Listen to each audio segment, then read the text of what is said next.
Olá, boa noite, 7 horas da noite, a gente começando uma live aqui no Instagram e hoje vai ser uma live bem bacana porque a gente vai esclarecer várias dúvidas que eu tenho certeza que muitas pessoas estão com essas dúvidas. Eu vou conversar daqui a pouquinho com o Gustavo Campana, que é médico patologista e é diretor médico da DASA.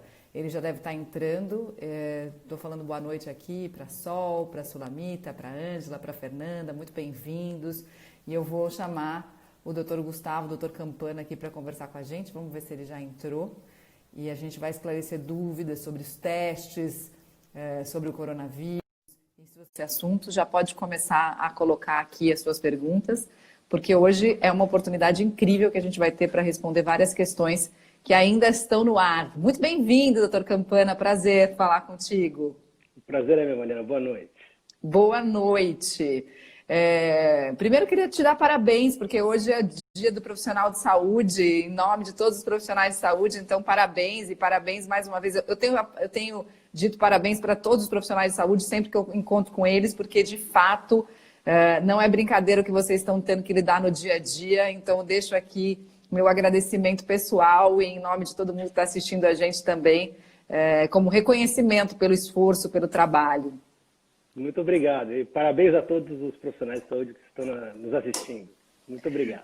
Prazer te conhecer e eu queria começar a nossa live falando um pouquinho dos testes, porque eu acho que tem muita gente preocupada com os resultados dos testes, querendo fazer teste, querendo saber se dá para confiar no resultado dos testes ou se não dá. E eu queria saber em que pé que a gente está nessa situação, quais são de fato os testes que estão disponíveis no mercado e quem é que deve procurar um teste para fazer? Bom, Mariana, claro que os testes eles são fundamentais, né? Mas a gente precisa sempre, quando a gente lida com algo tão novo como é essa pandemia de Covid-19, entender os diferentes tempos, não só da doença, então a gente sempre tem que olhar qual é a evolução da doença naqueles pacientes que estão com a Covid-19, como também olhar o tempo da pandemia, ou seja, como ela está evoluindo. Nós estamos numa fase inicial, numa fase de aceleração, numa fase de retomada. Então, a gente costuma dizer que toda ferramenta que é utilizada na gestão de uma pandemia, ou até de uma epidemia, quando ela é localizada, ela tem que acompanhar essas fases, né? Então, os diferentes testes, que a gente vai falar bastante aqui hoje, eles devem ser aplicados conforme esses dois pilares. A evolução da doença naquelas pessoas que foram contaminadas, que foram expostas, e na evolução da pandemia. Então, temos diferentes tipos de testes que são aplicados em cada um desses momentos. A gente teve a epidemia chegando no Brasil no final de fevereiro e início de março.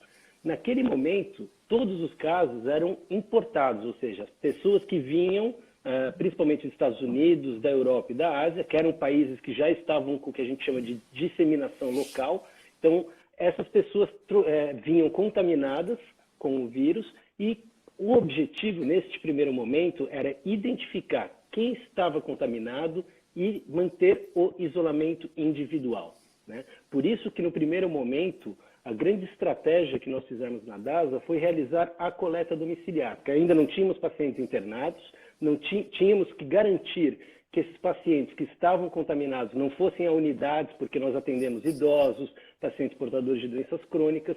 Então, a primeira estratégia era a realização do teste diagnóstico em domiciliar, né, com coleta domiciliar, para fazer uma estratégia que a gente chama de bloqueio da epidemia. Porque o segundo momento de importação de casos é o momento que a gente chama de disseminação local, quando o vírus começa a circular dentro de uma determinada região. A gente começou em São Paulo, os próximos casos foram no Rio de Janeiro, e quando a gente passa, então, a ter um aumento do número de casos, a gente passa a ter pacientes internados e realizar, então, tanto em unidades coleta domiciliar, algumas unidades ambulatoriais dedicadas a esses pacientes, sempre trazendo essa questão de segurança para os outros pacientes. Eu acho que isso é um ponto super importante, e também um foco muito grande para diagnóstico de pacientes internados. E por que essa priorização que aconteceu dos testes, né, antes da gente entrar nos tipos de testes, para pacientes internados? Porque é uma informação extremamente importante para fazer o que a gente chama de vigilância epidemiológica intra-hospitalar, para definir como eu isolo esses pacientes com diferentes tipos de doenças que estão, por exemplo, dentro de uma unidade de terapia intensiva, para que eu não tenha contaminação dentro do hospital. E as condutas clínicas são também diferentes.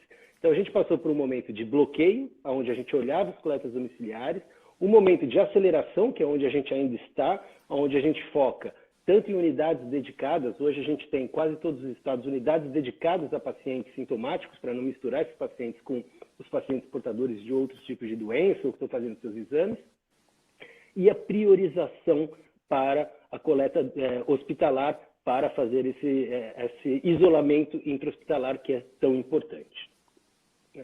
E entrando nos tipos de testes, nós temos 2 grandes grupos de testes que podem ser utilizados no manejo do paciente, né, na conduta do paciente com suspeita de COVID, e que tem 2 funções bastante diferentes. O primeiro grupo de testes são aqueles testes que a gente faz a detecção da presença do vírus no indivíduo. E a gente faz essa detecção através de um teste que procura o material genético do vírus na amostra respiratória do paciente. Então, é uma coleta que a gente faz com cotonete, que a gente chama de swab, que é naso-orofaríngeo, então do nariz e da garganta, e nesse teste, que é o RT-PCR, que a gente tem visto aí muito falado, a gente procura o material genético do vírus. Esta primeira fase da doença é a fase que a gente tem a replicação, ou seja, esse vírus está se multiplicando no organismo.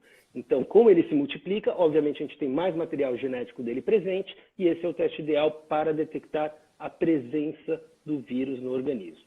E esse teste funciona, doutor, mesmo quando a pessoa está assintomática no começo? Vamos supor que alguém tenha contraído o vírus hoje e ainda não está com sintomas, mas ela sabe que ela teve contato com alguém que está com Covid. Esse teste vai pegar ela já no primeiro dia e vai dar positivo? Esse teste, ele procura o vírus. Então, a gente tem essa replicação, a gente chama de carga viral. E essa carga viral, ela tem uma curva que ela sobe, ela tem o seu pico entre o 3º ao 5º dia de sintomas. Então, entre o 3º e o 5º é o tempo que a gente tem mais replicação viral, e ele vai caindo. E num paciente com sintomas leves, em média, isso dura até 10, 12 dias. O que é muito interessante nessa doença é que ela tem uma heterogeneidade clínica, assim, são muito diferentes as formas de apresentação clínica, e isso faz também com que a gente tenha tempos diferentes dependendo da gravidade da doença. Então, pacientes mais graves ficam com o vírus replicando por mais tempo. Um paciente assintomático, ele pode sim ter a detecção. Então, eu tive contato com alguém que foi diagnosticado com Covid, eu faço meu exame, nós podemos sim detectar. Porém, essa taxa de positividade, ou o termo técnico que a gente utiliza é a sensibilidade, a capacidade do teste detectar, ela é um pouco menor. Então, nós recomendamos, se alguém foi exposto, ou teve próxima, que a gente chama de contactante, né? Alguém que foi contaminado e que fez o teste e deu negativo, que continue em vigilância se aparecem sintomas, né, aqueles sintomas respiratórios, para avaliar a necessidade de repetição em determinado momento. Porque a gente pode ter um resultado falso negativo. E mesmo se os sintomas forem leves, a Andréia está dizendo aqui, vou fazer amanhã o RT-PCR, estou com sintomas leves. Geralmente, quando tem sintomas mesmo leves, nós já temos uma replicação viral. Então, a gente consegue sim fazer a detecção desse material genético do vírus. Agora, é importante lembrar que, como qualquer exame laboratorial, existe uma taxa de falsos negativos e taxas de falsos positivos. Para a RT-PCR, o falso positivo é praticamente inexistente, mas existe sim o falso negativo. Então, a gente sempre costuma dizer que o paciente que tenha sido exposto, que tenha tido contato, que tenha um quadro clínico compatível com o COVID, mesmo frente a um resultado negativo, ele não deve afirmar que ele não está com Covid. Então, o médico ele tem que avaliar, ver a necessidade de repetição, fazer outros tipos de exame. Tá? Então, isso acontece com todo e qualquer tipo de exame. É interessante porque pela primeira vez todo mundo tem falado sobre isso, né? Sobre falso negativo, sobre sensibilidade. Isso acontece na glicose, acontece na dosagem do colesterol, acontece em todo e qualquer tipo de exame. Não, e isso é fundamental, né? Porque eu acho que as pessoas estão vivendo isso na prática. Tem muita gente querendo negativar e aí faz o teste esperando o negativo. Ah, agora eu estou liberado, eu posso sair para o mundo, posso fazer tudo. E, na verdade, a gente sabe que não é isso, porque um teste ou positivo que você já teve também não significa que você pode perambular por aí, que a gente tem que ficar em casa mesmo, que a gente tem que manter o isolamento, seguir as determinações. Mas mesmo assim a gente está tendo dificuldade, porque ainda que você saiba que você já teve ou que você deu talvez negativou no teste, talvez você aquilo pode ser um falso negativo ou até um falso positivo, né? Não no PCR, mas em outros testes, certo? Em outros testes, exatamente, exatamente. Então, a gente tem casos também onde o paciente já passou pelos sintomas, já ficou assintomático, mas ele continua com o PCR positivo. Isso tem acontecido também, dada a heterogeneidade que a gente vê nessa doença. Muitas vezes não é que ele é um contaminante, é resquício de material genético do vírus. Então, a gente faz muitos protocolos de dosagens seriadas, tem muita necessidade de interpretação clínica sobre esses exames, né? E esse segundo pilar de testes, que tem sido muito falado agora, principalmente para uso nesse momento de planejamento de retomada, são os testes imunológicos. São aqueles que é o segundo pilar, né? Então, o primeiro pilar é quem detecta o vírus e o segundo pilar são esses testes imunológicos que avaliam a resposta do organismo a essa infecção pela produção de anticorpos. Então, uma pessoa que tenha tido contato ou que tenha tido a doença, que tenha tido sintomas, a forma de reação do organismo é através da produção dos anticorpos para combater a doença. Agora, a produção desses anticorpos, ela acontece depois que acaba a carga viral. Então, a gente tem uma primeira fase de doença, que é esse pico de carga viral, e depois vem a produção desses anticorpos. Isso o quê? Uns 14 dias depois da pessoa começar com sintomas? A gente tem observado em torno de 7 a 10 dias, tá? A produção desses anticorpos. E aí a gente tem aquelas siglas todas que a gente tem discutido muito, que são os anticorpos de fase aguda, que aparecem precocemente, que são de dois tipos, é o IgM e o IgA. Então, esses dois anticorpos dizem que eu tive a doença recentemente, e o IgG, que é aquele anticorpo tardio, que a gente costuma dizer que é um anticorpo de memória, né? Uhum. Ele pode durar por muito tempo. A gente já sabe quanto tempo o IgG pode durar? A gente ainda não sabe, né? É uma doença nova, com comportamento heterogêneo, e a gente tem pesquisado muito sobre isso. A gente tem doenças, por exemplo, que isso dura para o resto da vida. Um exemplo típico é o sarampo, né? Então, quem teve sarampo não vai ter sarampo, está protegido para o resto da vida. Para a Covid-19, a gente não sabe nem por quanto tempo e nem se isso realmente é uma forma protetora, que a gente chama de imunidade adquirida. A gente acredita que deva ser, é possível e provável que seja, mas a gente ainda não tem evidência científica para dizer que uma pessoa que tem IgG positivo pode circular e ela está 100% livre de ter uma reinfecção. Mas vocês chegaram, por exemplo, a ter gente que testou no comecinho da epidemia, lá no final de fevereiro, e já retestou e ainda continua com o IgG? Ou não, não temos isso ainda?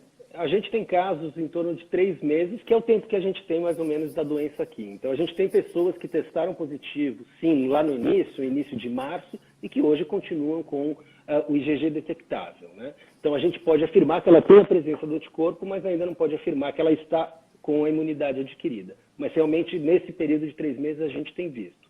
Mas também, de novo, dada a heterogeneidade, tem pessoas que produzem um IgG super precoce, junto com o IgM, com 7 dias.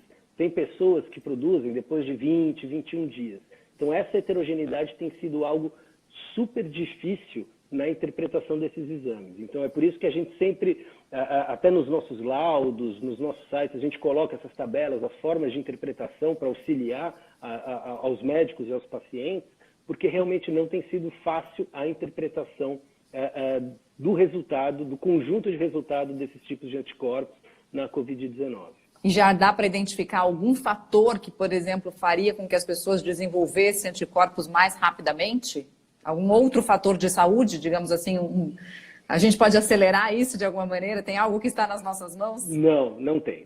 Isso é realmente uma heterogeneidade. Obviamente, depende de cada indivíduo, depende da genética de cada indivíduo, depende da gravidade que foi o caso. A gente sabe que em casos mais graves essa imunidade ela vem mais tardia, então eles ficam contaminantes por um período maior, então eles têm o vírus replicando por um período maior, e essa produção de anticorpos acontece também de uma forma tardia.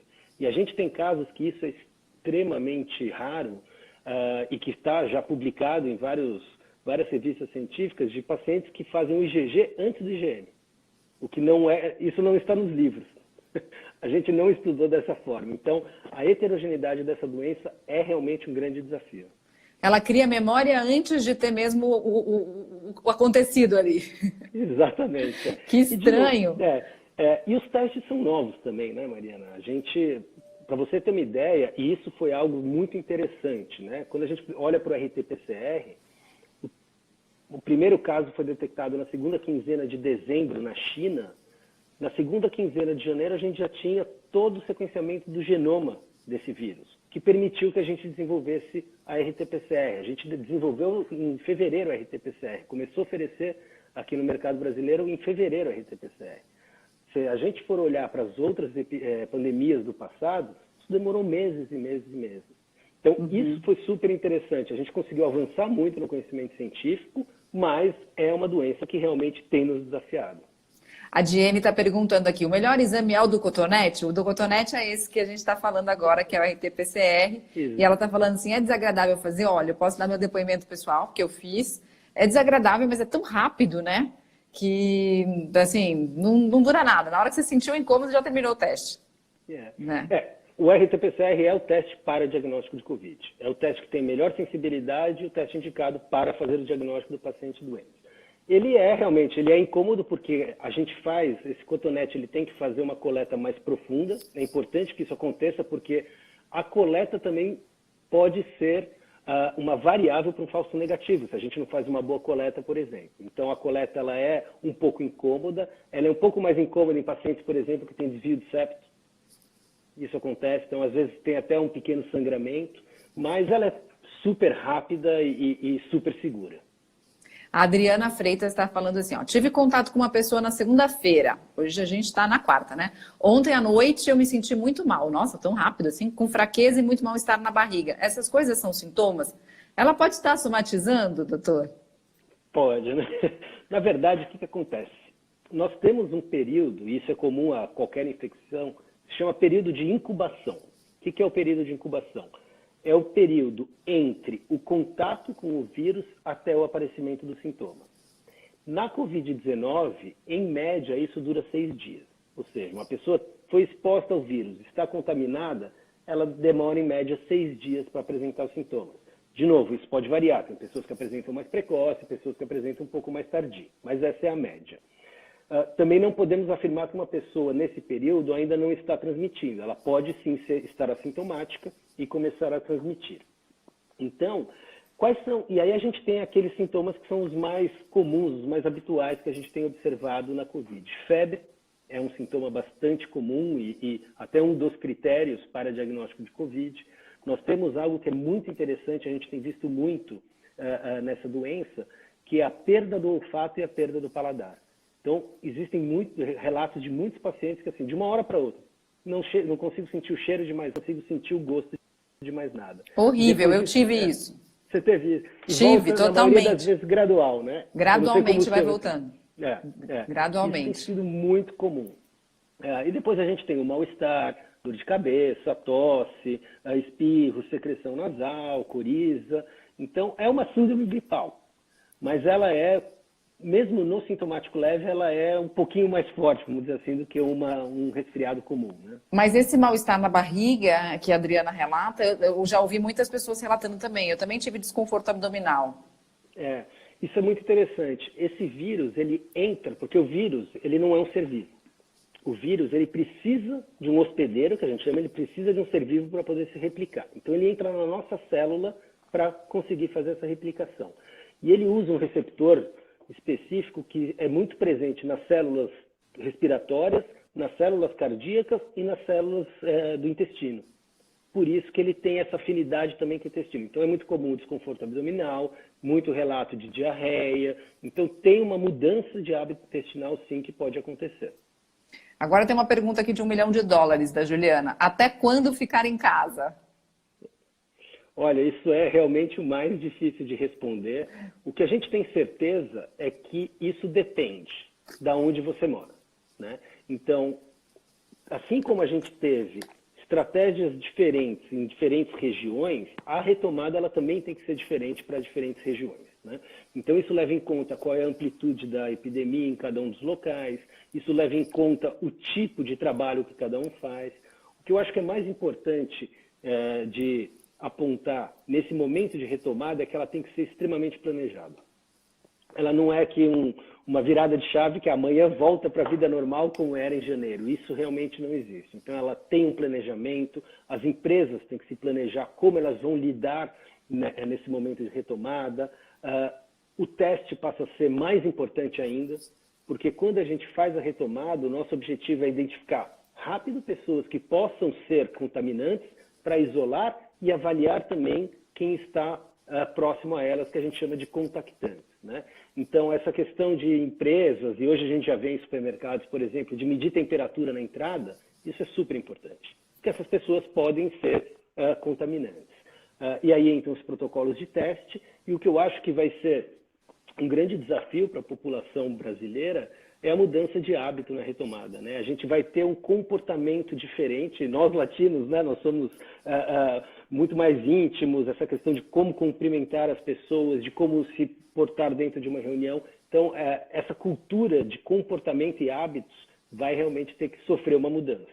E isso vai durar algum tempo. Até a vacina, você acha?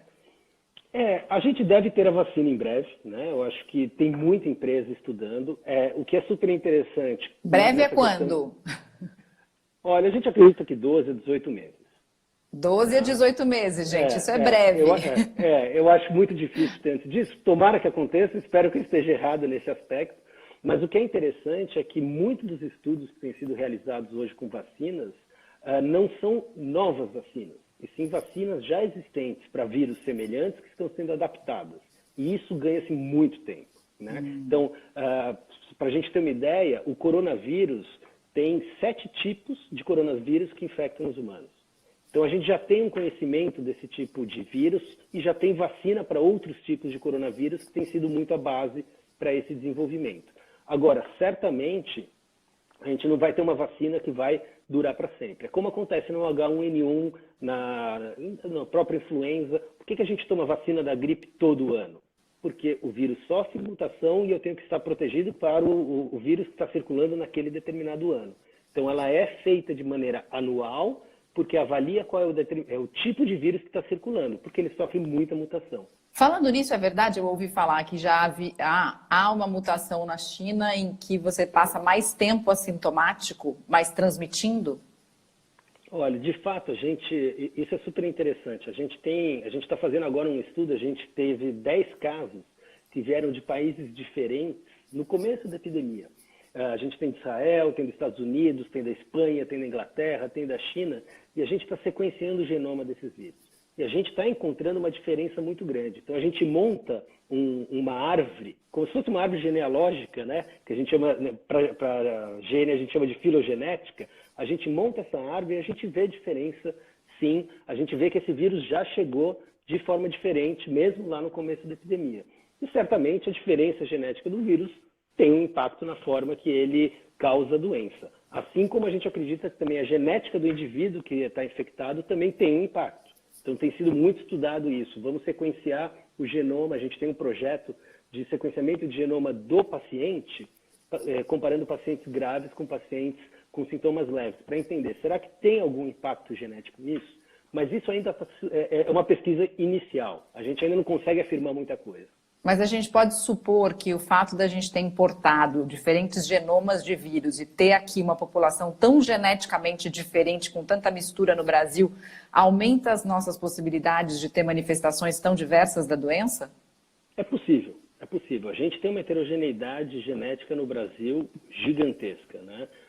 E muito diferente da maioria dos outros países, porque aqui a gente tem uma mistura genética muito grande. A gente chama de maravilhosa genética maravilhosa. E isso é super interessante. E isso impacta até para diagnóstico de doenças genéticas, isso impacta em tudo, porque a gente tem uma genética diferente. Então, é possível que tenha? É bem possível que tenha. Agora, para doenças infecciosas, é sempre interessante lembrar que não é o vírus que causa a doença, né? O vírus ele contamina a pessoa e a resposta imunológica da pessoa é que causa a própria doença. Então, para a COVID, por exemplo, o que é mais comum é uma reação inflamatória exacerbada, uma grande reação inflamatória que o organismo tem, e é isso que deixa a gente doente, né? É a gente Então, mesmo, né? Não adianta ter raiva do exatamente. vírus. Não, não, é super interessante isso. Tem uma história que eu gosto de falar. O principal hospedeiro de vírus é o morcego. E por quê? Porque ele tem uma imunidade muito baixa. Então ele é o melhor ambiente para o vírus, porque morre pouco morcego por infecção viral. Então isso é super interessante, porque ele não responde ao vírus, né? Então, certamente, assim, tem essa questão da genética que impacta, mas a gente ainda não conhece. Ó, a Fabrícia está perguntando, e a sorologia? Qual o período de fazer? Tá.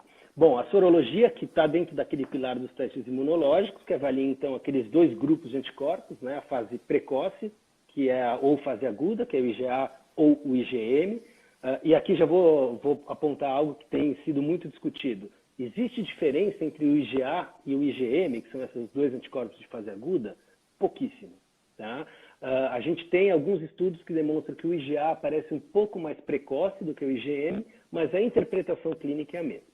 Então, esses anticorpos começam a aparecer, então, após o 10º dia de doença. Então, o ideal é sempre fazer o exame após 10 dias dos sintomas. Para a gente ter o IgG, a gente tem que esperar um pouquinho mais, o ideal é entre 15 a 20 dias dos sintomas. E tem muito aquela pergunta de, eu quero saber se eu fui exposto, né? Então, será que eu tive contato com o vírus? Porque todo mundo está isolado, muitas pessoas tiveram algum quadro gripal há 30, 40, 50 dias atrás e querem saber que se foram expostos. Nesse caso, o que a gente procura é o IgG. Tá? O IgG presente que vai definir se aquela pessoa teve contato ou não com o vírus. O que é muito interessante notar disso? Isso depende muito da prevalência, da quantidade de pessoas que já foram contaminadas no país. Então, quando a gente estava lá no comecinho da curva, as pessoas faziam IgG e pouquíssimas pessoas estavam positivas. Agora, como aumentou já o número de casos, a gente já percebe uma taxa de positividade aumentando. Porém, o momento ideal dessa sorologia é no momento de retomada.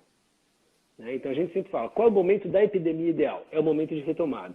E qual é o momento quando eu sei que eu tive sintomas? Pelo menos após 15 a 20 dias de sintomas. Né? E sempre lembrando que isso não garante que a gente tenha a imunidade adquirida, que a gente está 100% protegido contra uma infecção. Exato, a Andrea está aqui perguntando de novo quem entrou agora, né? Quem já teve a doença está imune ou pode ter de novo? É isso que a gente já vinha falando aqui.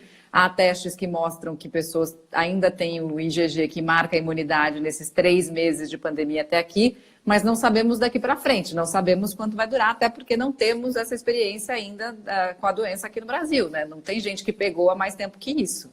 Exatamente. A gente tem feito protocolos de estudos muito interessantes acompanhando o que a gente chama de testagem seriada. Né? Então, a gente pega esses pacientes, a gente sabe que ele foi COVID, né, positivo, porque a gente tem um PCR positivo, e aí a gente tem feito a cada determinada janela de tempo esses testes para entender o comportamento.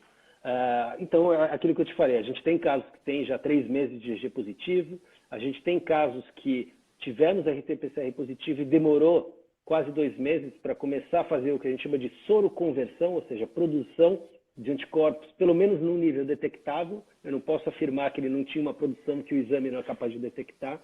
Então, toda essa dificuldade, desafio na interpretação desses exames tem a ver com a doença e tem a ver também com os tipos de exame. Né? Acabou de piscar aqui no meu computador um push da Folha de São Paulo dizendo chegamos a 400 mil casos da doença, né?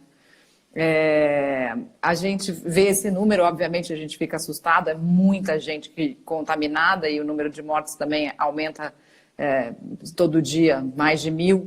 Mas você acha que a gente já passou do pior momento? Ou essa semana que a gente está vivendo é a pior e vamos ter uma tendência à diminuição, pelo menos do caso de mortes nas próximas semanas, ou ainda vai em pior por aí? A gente tem utilizado muito a análise de dados para fazer essas projeções, né? E comparando com diferentes países, comparando com o comportamento dos diferentes países, né? Agora, o que a gente tem visto na maioria das vezes é que a velocidade de subida, né? Então essa aceleração do número de casos ela é muito rápida, e não quer dizer que ela cai da mesma forma. A gente tem um platô do número de casos e ela cai de uma forma mais lenta. E o porquê disso? Imagina que uma pessoa contaminada, ela contamina quem está no seu entorno, né? Para essa doença, a gente acredita que esse índice de contaminação é em torno de 2 a 3, ou seja, uma pessoa com o vírus, ela contamina 3 pessoas. Quanto mais pessoas eu vou tendo, mais pessoas estão expostas. Por isso que essa queda ela é mais lenta. Então não quer dizer que a gente vai ter o pico agora e de repente a gente cai e daqui 2 meses a gente não tem. A gente sobe, fica um determinado tempo no platô e isso vai caindo lentamente, como acontece em qualquer tipo de síndrome gripal, de outros tipos de vírus. Então, e o coronavírus é uma doença que veio e vai ficar como uma das gripes que a gente vai ter aí por muitos e muitos anos. Conseguir o que a gente chama lá de imunidade de rebanho, ou seja, de ter tanta gente contaminada a ponto de não precisar da vacina, é impossível.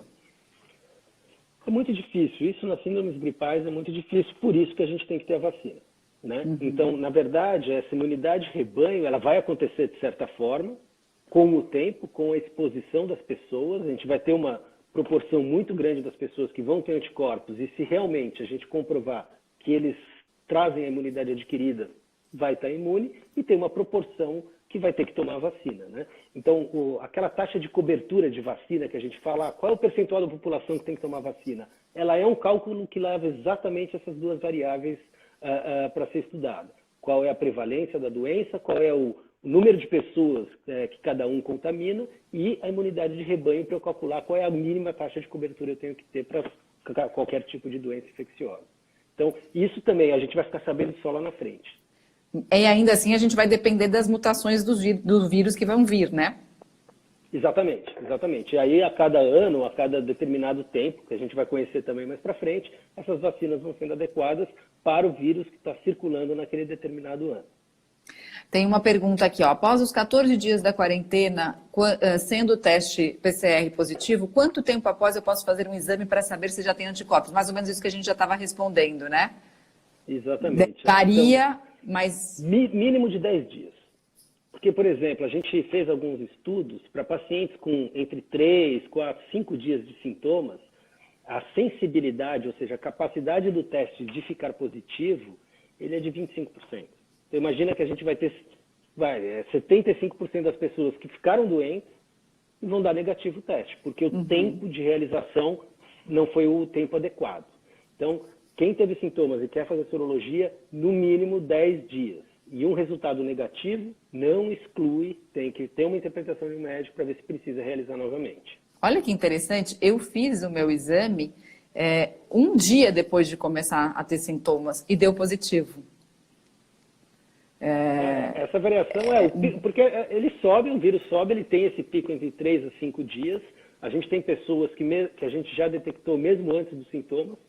Então, tem casos de contactantes, ou seja, teve alguém em casa que teve o PCR positivo, você faz em alguém assintomático, na esposa, no filho que está assintomático, você detecta e ele vai fazer amanhã os sintomas. Isso também pode acontecer, numa proporção menor, não é o mais comum.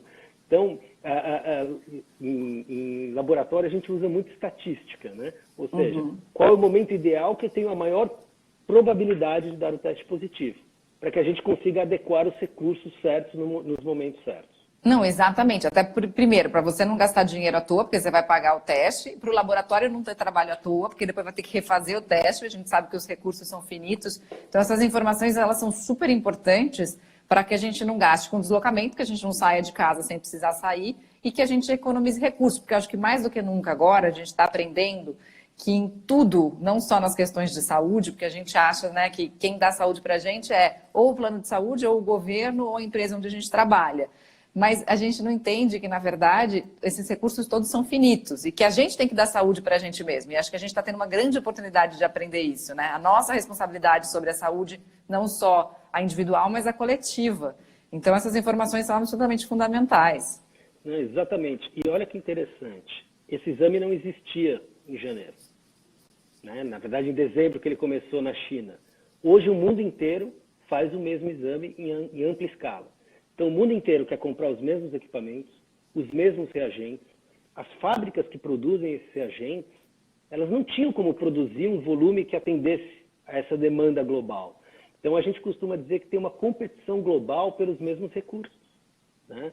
Ao mesmo tempo, a gente tem uma diminuição da malha aérea que não consegue trazer na escala necessária esses kits da China, da Europa, dos Estados Unidos para o Brasil ou para outros países. Então, mais um fator de dificuldade de ter o exame disponível no Brasil. E a gente tem alguns casos, por exemplo, que máscara. A grande proporção de máscara do mundo inteiro era produzida na China, em Wuhan, que foi o primeiro país que teve lockdown. A primeira cidade, a primeira província chinesa que teve lockdown. Então, as fábricas que produziam máscara, que foi algo que o mundo inteiro passou a usar, estavam fechadas. Então, é muito interessante como essa competição global de recursos, a necessidade da gente saber usar o recurso certo para quem precisa, e, de novo, numa pandemia isso é dinâmico, né? Teve um determinado momento que as recomendações eram: quem tem sintoma leve, fique isolado e vamos usar os testes para quem tem sintomas graves e está com critério de internação, né? Está dentro do hospital, para que a gente não contaminasse pessoas graves com outras doenças. Então, isso é super interessante e também super desafiador, né? Não, muito. Eu acho que esse é um dos maiores ensinamentos do Covid, né? Usar recurso, porque recurso é finito. Então, isso vale para você dentro da sua casa, ou seja, né, agora que você tem menos compromisso, por exemplo, aqui em casa eu estou fazendo muito isso. Uma semana eu só visto preto, porque daí eu só ligo a máquina de lavar roupa uma vez. A outra semana eu só uso branco, porque daí só bota tudo na máquina de lavar. Que é isso, a gente aprende a gerenciar melhor os nossos recursos, né? Com tudo que a gente tem. Então, a gente precisa aprender a fazer isso também do ponto de vista de saúde e não pensar que porque uma empresa está oferecendo esse tipo de teste, essa empresa também não tem recursos finitos e também não está tendo dificuldade para buscar, ou se é o recurso do governo, também é um recurso finito que você que pagou em última instância. Então, também avaliar aí o seu consumo de tudo isso. A Edna está perguntando assim, pode ser feito o teste sem o pedido médico por vontade própria? Bom, o PCR... nós hoje solicitamos que tenha o pedido médico. E por que isso? Porque tem que ser uma conduta a ser tomada frente a um resultado positivo ou negativo, né? Então, dada a heterogeneidade da doença que a gente já falou, a heterogeneidade do teste, é fundamental que alguém, que a gente chama de um profissional habilitado, saiba interpretar aquilo e tome uma decisão com aquela informação, né? A sorologia é um exame que agora os laboratórios estão deixando de exigir o pedido médico, porque ela é uma informação muito mais de, eu tive contato, eu não tive contato, a gente sempre coloca todas as observações no laudo, que como isso deve ser interpretado, que isso não quer dizer que você está com a imunidade adquirida, mas ela é um exame que não te traz uma decisão clínica muito relevante como é o PCR, né? E obviamente que assim, num momento de pandemia, dados são fundamentais para gerar informação e a informação gerar melhor decisão. Então, quanto mais a gente fizer os testes, melhor. Então, tem um aspecto também da gente ter um volume de testes realizados de forma mais escalada, né? Ou seja, de maior volume, para que a gente tenha mais dados para tomar melhores decisões.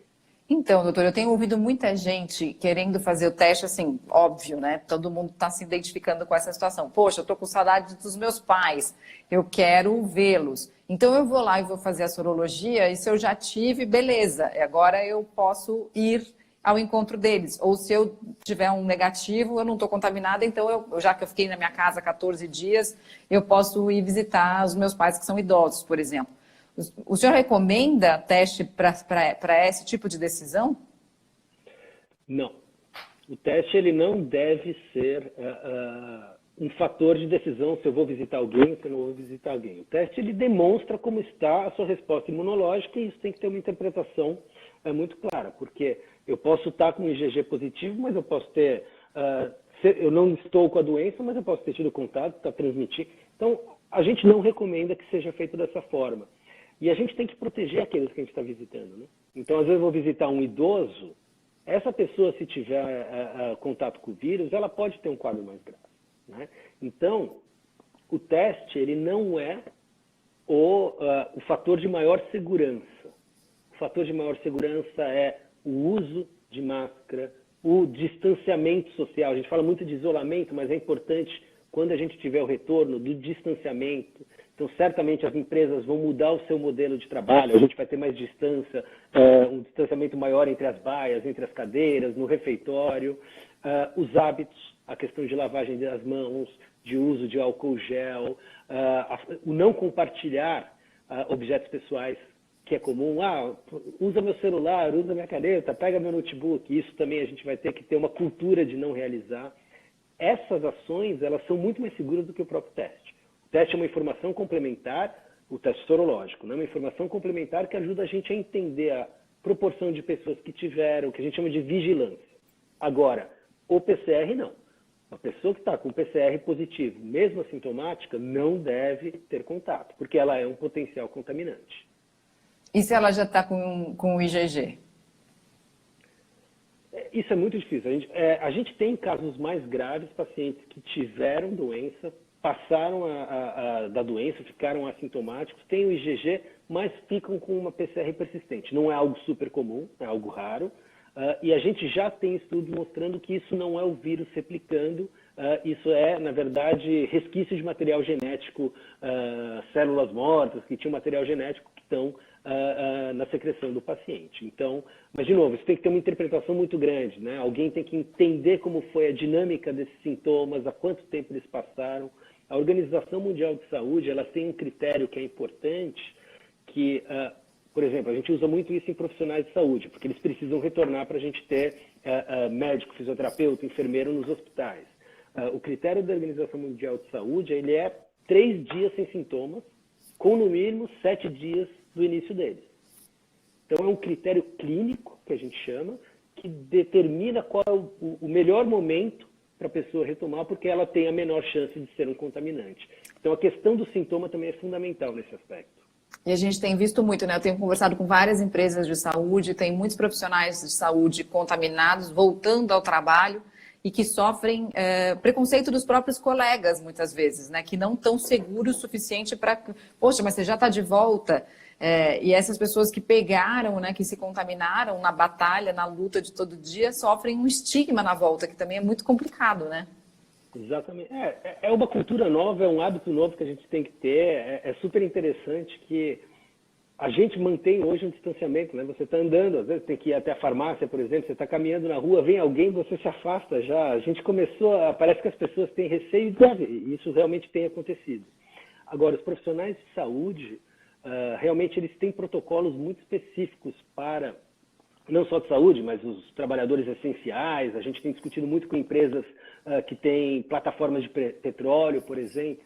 Existem protocolos muito específicos de quarentena antes do retorno, de avaliação clínica, de testes, de como volta. Então, por exemplo, mesmo um profissional de saúde que teve Covid, ele segue todo esse protocolo, mas quando ele retorna, ele não vai atender um paciente imunodeprimido.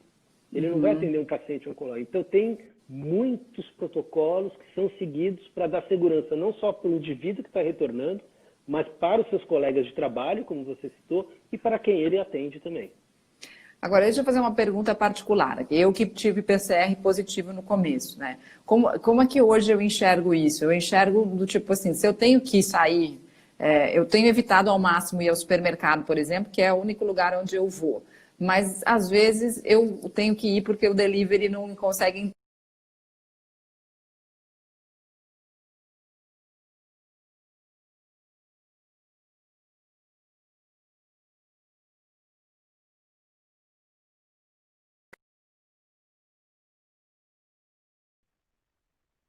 Voltou. Voltou. Então, eu tenho encarado esse momento de ter que sair, né, nesses episódios muito específicos, como algo que eu, particularmente, fico um pouco mais tranquila, com um pouco menos de medo.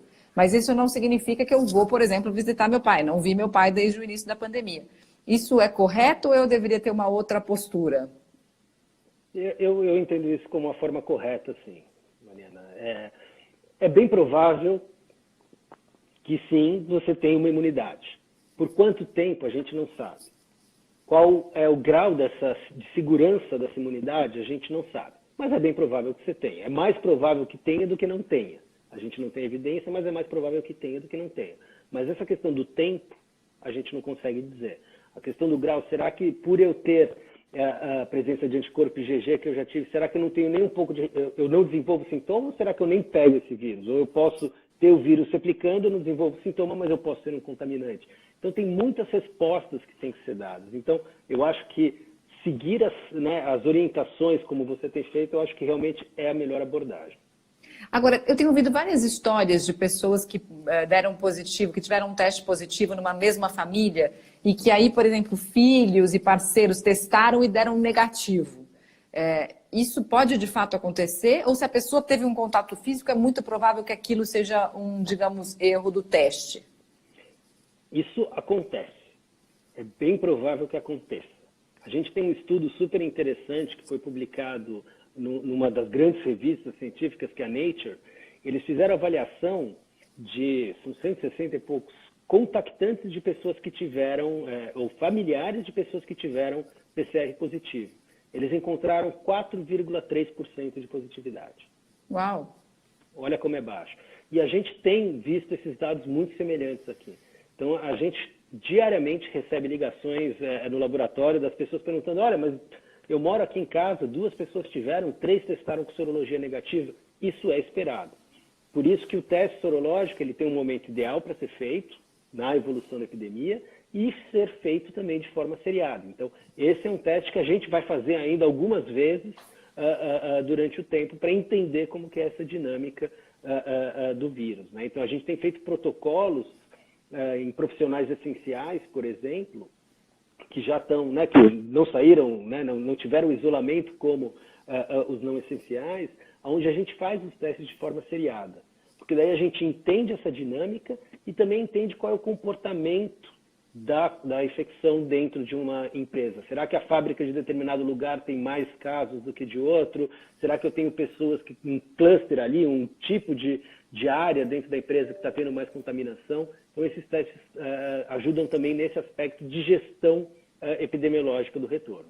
Mas então, só para esclarecer, é mais provável que essa pessoa tenha negativado no teste, talvez por não ter sido o teste feito no momento ideal, do que ela não ter pego. É porque a prevalência ainda é muito pequena, né? Ou seja, o número de casos ainda é muito pequeno. Então, de novo, como eu falei, é uma estatística que a gente faz, né? Então, o teste ele vai apresentar mais resultados positivos quando a gente tiver mais pessoas contaminadas. Então, quer dizer que eu tive alguém em casa que teve Covid, eu certamente fui exposto ao vírus? Não necessariamente. Se eu fiz o isolamento correto dessa pessoa dentro do domicílio, mesmo de um sintomático leve, pode ser que tenham pessoas ali dentro da casa que não foram expostas, né? Então, a gente tem visto realmente esse comportamento. Olha, tem mais uma pergunta aqui. Boa noite. Testei positivo para o Covid com sintomas leves. Fiz isolamento por 14 dias. Hoje é o 16º dia. Eu ainda posso passar a doença? Aí entra aquele critério clínico que a gente falou, né? Com 14 dias, se ela já tiver assintomática, pelo menos de 72 horas, provavelmente ela não é uma transmissora. Então, o mais importante para quem teve Covid, para falar qual é o momento que eu deixo de ser contaminante, é monitorar os sintomas. E aí a gente usa muito a recomendação da Organização Mundial de Saúde, que são essas 72 horas sem sintomas. Aí tem uma pergunta aqui. Podem explicar por que o teste do Covid demora para sair quando vivo e depois que a pessoa morre é rápido o atestado de óbito? Quanto tempo está demorando um resultado para sair? Demora muito de laboratório para laboratório também, né? Isso varia de laboratório para laboratório. A gente falando do RT-PCR principalmente, né? Ele é um teste de biologia molecular, é um teste genético. Então a gente precisa de pessoas com experiência extremamente específica, equipamentos específicos, toda a paramentação, a forma que a gente tem a sala de biologia molecular é muito específica, então não é algo que a gente tenha em ampla escala no Brasil. Então esses laboratórios eles estão concentrados em alguns centros. Então a gente tem muitas vezes a questão logística, então, uma amostra que vem do Nordeste, por exemplo, a ser processada em São Paulo. Então isso varia de região para região, certamente. Hoje, a maioria dos laboratórios tem, né? A gente hoje tem um prazo aí de 48 a 72 horas, dependendo da região, mas o que a gente tem é ainda uma limitação de capacidade produtiva, dada essa questão de competição de recursos globais, né? Então, a gente não consegue fazer para todo mundo como a gente gostaria de fazer, por isso prioriza os pacientes hospitalares principalmente. A Tatiana está pedindo, explica mais um pouco do IgA, por que dosar? Tá, então lembrando, anticorpo, a gente tem 2 tipos, de fase aguda e de fase tardia. De fase aguda, que aparece aí entre 10 dias e teoricamente deveria desaparecer entre 20 e 25 dias, são 2 tipos, IgA e IgM. Qual informação? Eu tenho um IgA positivo, eu tenho um IgM positivo. O que isso quer dizer? Quer dizer que eu tive exposto ao vírus dentro dessa janela imunológica, provavelmente aí nos últimos 10, ou de quando eu tive sintoma, né? Depende muito do sintoma. Então, ele demonstra isso. O que é importante a gente falar? Diferente do PCR, que lá no começo eu falei que ele não dá falso positivo, um PCR positivo, ele é COVID. Uma sorologia positiva, principalmente IgA e IgM, pode sim apresentar um falso positivo. E isso acontece por o que a gente chama de reação cruzada. O que é esse teste sorológico? Nada mais é do que a gente simular o nosso anticorpo brigando com o vírus. E a gente tem outros vírus que são semelhantes. O próprio SARS-CoV-1, né, que não tem um, é SARS-CoV e o SARS-CoV-2. O SARS-CoV é um vírus muito semelhante. A gente tem visto, e isso é super interessante, pessoas que não desenvolveram sintomas, que fizeram a sorologia, tiveram IgM ou IgA positivo, repetiram depois de 15 dias, não fizeram IgG e continuam com esse positivo, e muitas dessas pessoas referem que tomaram a vacina da gripe entre 30 e 60 dias. Isso eu ia te perguntar agora. Quer dizer, pode ter interferência. Uma reação. Pode ter uma interferência, pode ser uma reação cruzada. A gente já tem dados em estudos estudando isso com Zika, com dengue, principalmente com outros vírus que causam síndrome gripal, como influenza, H1N1, outros coronavírus. Então, pode existir reação cruzada. Isso não é algo incomum em exame sorológico. O exame sorológico para dengue, ele cruza com o exame para Zika. A dengue é um exame sorológico que a gente usa para diagnóstico, mas ele tem uma taxa de interferência que existe. Por isso que, de novo, todo exame tem que ter uma interpretação sempre correlacionada aos dados clínicos, à história, à disposição, etc. Por isso que também é interessante fazer o exame com recomendação médica, né? Para você ter alguém que possa interpretar, né? Sim. Qualquer exame laboratorial tem que ser assim, né? Como eu disse, né? Todo exame tem uma determinada sensibilidade, especificidade. A gente tem um monte de critérios técnicos que são utilizados na interpretação do exame, né? Então, ele não é uma ferramenta que isoladamente vai te definir alguma coisa. Ele tem que ser interpretado dentro de um contexto. Uhum. Tem uma pessoa perguntando aqui, meu marido entrou em contato com pessoas contaminadas. O que fazer? Olha, nesses casos, os contactantes, se for um contato próximo, primeira coisa, monitorar sintomas.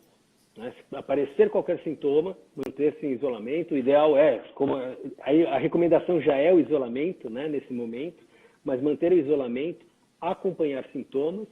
E a gente tem cada vez mais recomendado os contactantes a realizar o PCR, principalmente aqueles que precisam retornar para o trabalho, os profissionais essenciais. Né? Então, todo o protocolo para profissional essencial, profissional de saúde, faz o PCR dos contactantes.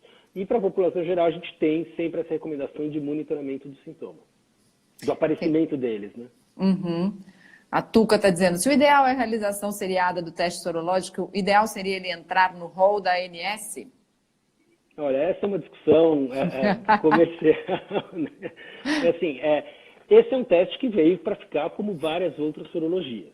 Né? O momento certo disso acontecer, a forma que isso deve acontecer, isso tem que ter um estudo, né? E isso tem que ser muito bem entendido para que a gente não tenha um comprometimento de nenhum dos lados para o sistema de saúde. Né? De novo, os recursos são finitos, isso tem acontecido, a gente tem que saber utilizar da melhor forma os recursos.